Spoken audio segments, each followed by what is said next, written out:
everybody. This is Moses from Zaatar Gardens, and it's episode 51 of Gardening Without Edits. I'm going to show you something of another really good reason, other than fruit ripening and fruit sizing.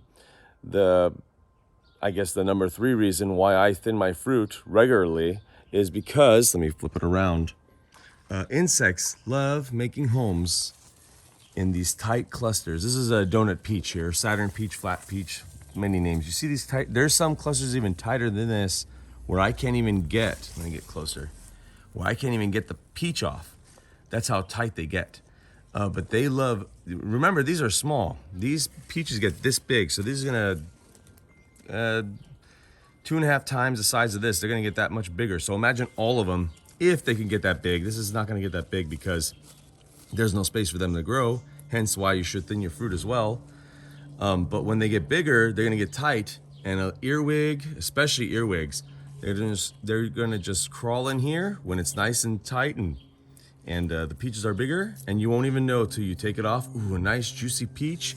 You go try to take a bite out of it, and it all has feces and dead earwigs and whatever, and you're like, ugh. And if you didn't thin, your whole tree will be full of earwigs. They have a food source, which is the peach, and they have a home to hide away from the birds and any other predatory insects.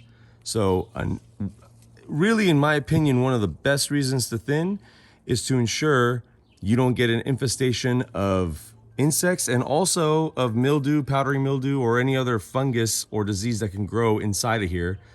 If you accidentally water your tree and water drips down from the branch into that cluster, the focusing, sorry about it. Water drips down in the branch into that cluster, and that water can't evaporate out that easily, all those peaches are gonna rot.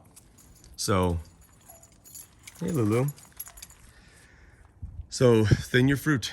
This is the 3rd time I'm thinning this tree. I haven't thinned this side yet because I harvested the garlic and I couldn't get to this location.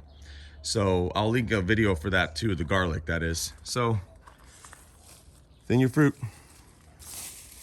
Happy gardening, everyone.